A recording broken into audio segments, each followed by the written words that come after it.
ने दोबारा आपको रिक्वेस्ट की है कि एक हम प्रेस कॉन्फ्रेंस के माध्यम से एक बार फिर हम आपके सामने हैं।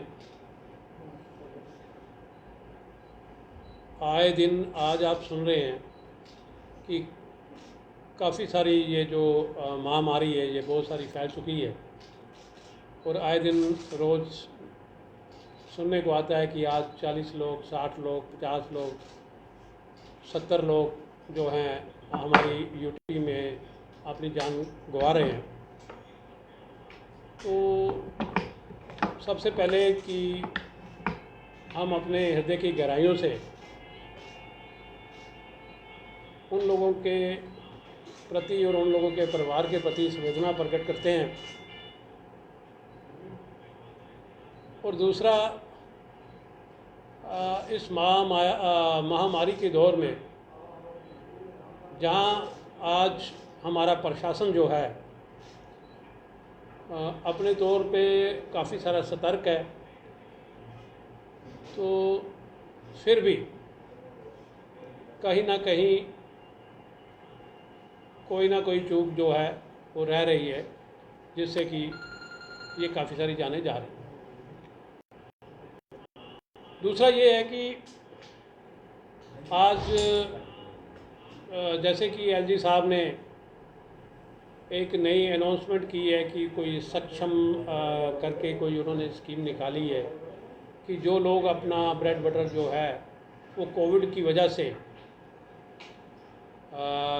उनका छिन चुका है, तो उनके लिए कोई उन्होंने स्कीम जो है निकाली है, जो मैंने अभी जस्ट किसी सोशल मीडिया पे या किसी प्रिंट मीडिया में मैंने पढ़ा।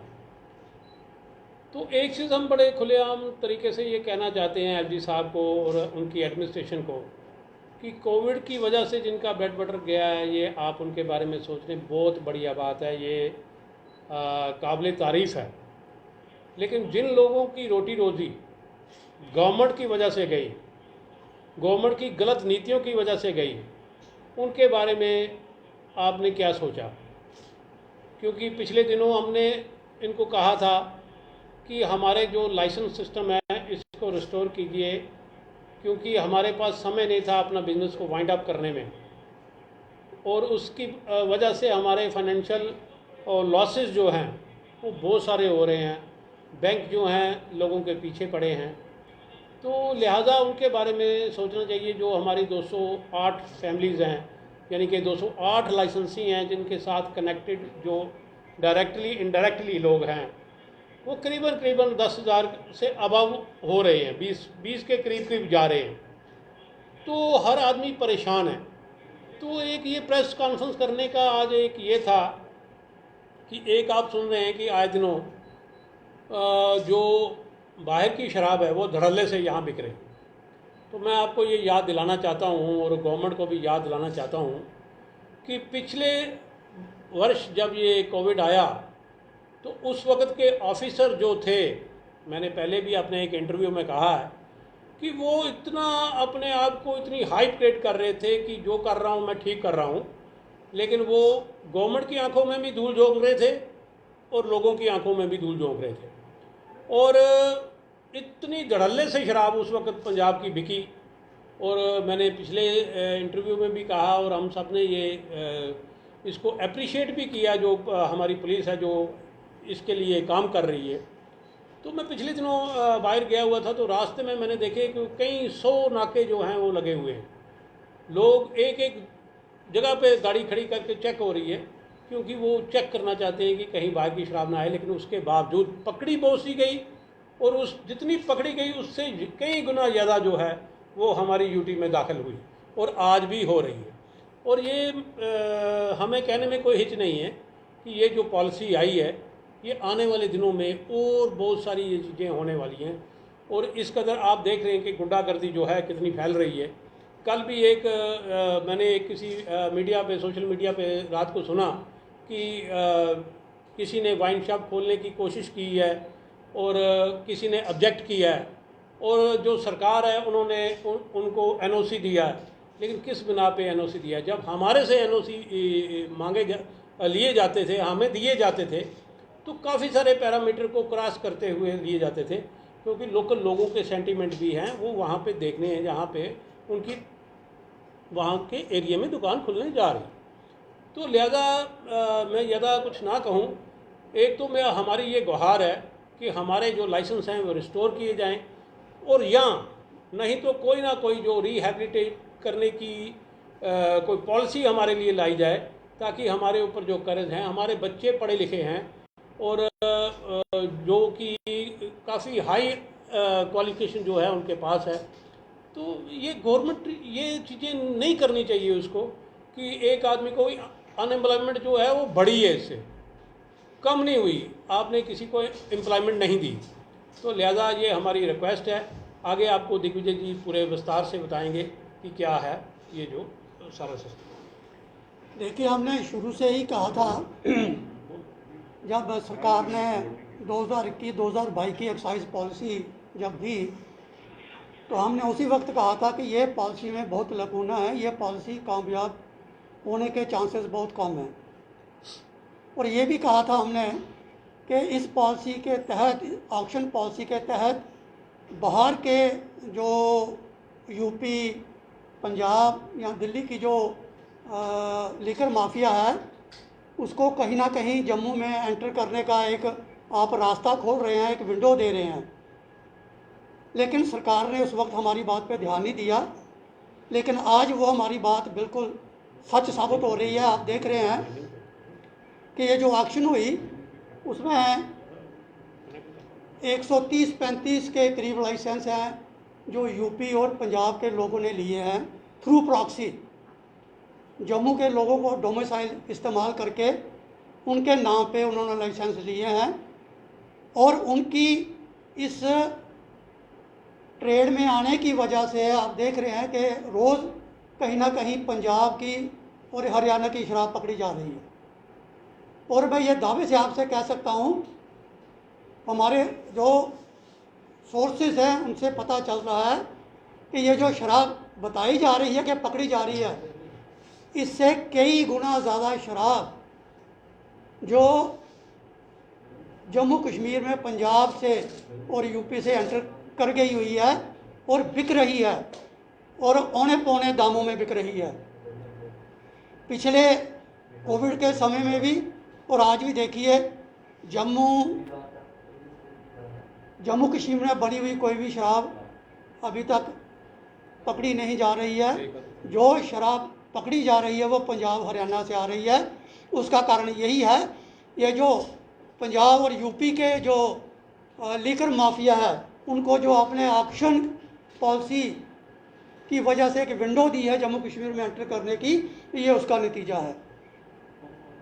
आने वाले दिनों में हमें ये भी डर है कि ऐसा ना हो जैसे पंजाब, यूपी या बिहार में जो लीकर ट्रेजिडी होती हैं, कोई यहाँ भी कहीं ना हो जाए। इसलिए हम सरकार को ये बार बार कहते आए हैं और आज भी कह रहे हैं कि इस बात के ऊपर ध्यान दिया जाए। दूसरी बात, आज हमने इसलिए भी ये प्रेस कॉन्फ्रेंस रखी है कि हमें पता चला है कि एक्साइज डिपार्टमेंट जो फॉर्मेलिटीज़ एक्साइज एक्ट और एक्साइज रूल 30 के तहत जो बहुत ज़रूरी हैं, जो हाई कोर्ट का जो ऑर्डर आया था, जो डिसीज़न आया था 28 दिसंबर को, उसके अंदर भी हाई कोर्ट ने कहा था कि जो नए लाइसेंस इशू किए जाएंगे वो पूरी उनकी जो एक्साइज एक्ट रूल्स के तहत जो फॉर्मेलिटीज़ हैं, एनओसी हैं, वो पूरे किए जाएं। लेकिन हमें ये पता चल रहा है कि बिना फॉर्मेलिटी पूरी कंप्लीट किए हुए डिपार्टमेंट जो लाइसेंस इशू कर रही है, ये टेम्पररी 2 महीने के लिए यह लाइसेंस इशू कर रही है। ये एक रास्ता बाईपास ढूंढ रहे हैं उन लाइसेंसों को ऑपरेट होने के लिए जम्मू कश्मीर में, जिन्होंने फॉर्मेलिटीज़ अभी तक कंप्लीट नहीं की हुई है। जिसमें म्यूनसिपल कॉर्पोरेशन, जो कंसर्न्ड टाउन एरिया कमेटी हैं, म्यूनसिपलिटीज़ हैं, उनसे एनओसी लेने होते हैं। डिस्ट्रिक्ट मजिस्ट्रेट से एनओसी लेने होते हैं, एसएसपी से लेने होते हैं। और यहाँ ये दुकान वाइन शॉप खुलने वाली होती है, उसके आगे पीछे जो भी लोग होते हैं उनसे एनओसी लेने होते हैं। हम देख रहे हैं कि हर दिन हर जगह पे कोई ना कोई लोग बाहर आके ऑब्जेक्शन कर रहे हैं, लेकिन सरकार वहाँ लाइसेंस इशू कर रही है। हमने एक्साइज डिपार्टमेंट को एक नोटिस भी भेजा है, लीगल नोटिस। उसमें कहा है हमने कि आप जो भी लाइसेंस इशू कर रहे हैं, जो एक्साइज एक्ट के रूल 30 है उसके मुताबिक सारी फॉर्मेलिटीज़ जो पूरी करता है उसी को लाइसेंस दिया जाए, जो फॉर्मेलिटी पूरी नहीं करता उसको लाइसेंस ना दिया जाए। और ये जो इन रूल को बाईपास करके जो 2-2 महीने के टेम्परेरी लाइसेंस इशू कर रही है सरकार, हमें ये भी कहना चाहते हैं सरकार से कि ऐसा ना किया जाए, क्योंकि उनको आप ये एक रास्ता दे रहे हैं कि अगर फॉर्मेलिटी नहीं भी कंप्लीट होती है तो वो अपने लाइसेंस जम्मू कश्मीर में चला सकते हैं। इसलिए हमने आपको यहाँ बुलाया, आपके माध्यम से सरकार को कहना चाहते हैं। इसमें एक चीज़ मैं थोड़ा ऐड करूँगा। जैसा कि दिग्विजय साहब ने कहा है कि अभी देखिए रिसेंटली मैंने पिछले दिनों सोशल मीडिया पर भी देखा है कि माइनिंग का जो इशू उठा है। पिछले दिनों कोई वहाँ पे एक कोई गुंडा एलिमेंट जो हैं वो अपना वेपन डाल के वो चीज़ें कर रहे थे जो माइनिंग के लोग थे, और आज ये वही लोग हैं इनके पीछे जिन्होंने ये सारा काम किया हुआ है। और हमें कहीं ना कहीं ये लगता है कि जम्मू के हालात ख़राब करने में हमारी जो एडमिनिस्ट्रेशन है उसने कोई कसर नहीं छोड़ी है। एक पीसफुल तरीके से लोग यहाँ पे रह रहे थे। आप देखिए कि हमारी जब तक ये वाइन शॉप चलती थी कहीं भी कोई ऐसा इंसिडेंट नहीं हुआ। अगर कहीं छोटी मोटी कोई हुई तो वो सेल्समैन के साथ थोड़ी बहुत हुई होगी, अदरवाइज़ बड़ा पीसफुल ये सारा सिस्टम चल रहा था। तो हमारी गवर्नमेंट के आगे ये गुहार है कि आप वो जो सिस्टम स्मूथ सिस्टम था उसको शुरू कीजिए, ये पब्लिक को ना हरास कीजिए ताकि पब्लिक जो है इस माहौल में आके तंग ना हो। रंजीत जी, आपसे जानना चाहेंगे कि लगातार आवाज़ें उठ रही हैं कि दुकानें जो हैं वो खुल रही हैं, तो फिर उन्हें परमिशन और एनओसी क्यों मिल रही है? क्योंकि अगर कहीं ना गुरुद्वारा देख लें, ना मंदिर, ना मस्जिद, ना स्कूल कॉलेजेस देख लें, बात करें अगर करनाल रोड भी, वहाँ से भी मामला सामने आया, गोल गुजराल से भी आया, और कल जो है संजय नगर से भी मामला सामने आया। देखिए ऐसा है कि ये जो सवाल आपने किया ये बिल्कुल ठीक है। देखिए गवर्नमेंट जो है इस वक्त देखें पॉलिसी उन्होंने गलत लाई है। अब वो चाहते हैं ये किसी ना किसी ढंग से इम्प्लीमेंट हो। देखें ये जो एनओसी है, ये एनओसी दफ्तर में बैठ के देने की बात कुछ और है। अगर आप फील्ड पे जाएंगे, लोगों से पूछना है आपको कि यहाँ पे दुकान चाहिए कि नहीं चाहिए, लेकिन वो चीज़ जो है वो फॉलो नहीं की जा रही, लोगों के इंटरेस्ट जो हैं वो वॉच नहीं किए जा रहे, तो वो भी एक वायलेशन और मिस यूज़ ऑफ पावर।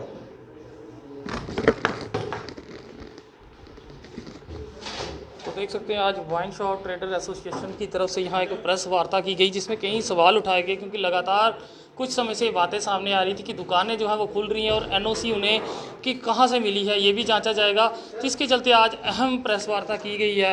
आप लोग भी लगातार अपने सुझाव लिखिए और हमें बताते रहिए कि किस तरह के सुझाव आपकी तरफ से इन वाइन शॉप ट्रेडर्स और इन पॉलिसी मेकर्स के लिए हैं। तो देखते रहें जेके चैनल। मुझे और मेरे कैमरा पर्सन सुरजीत कुमार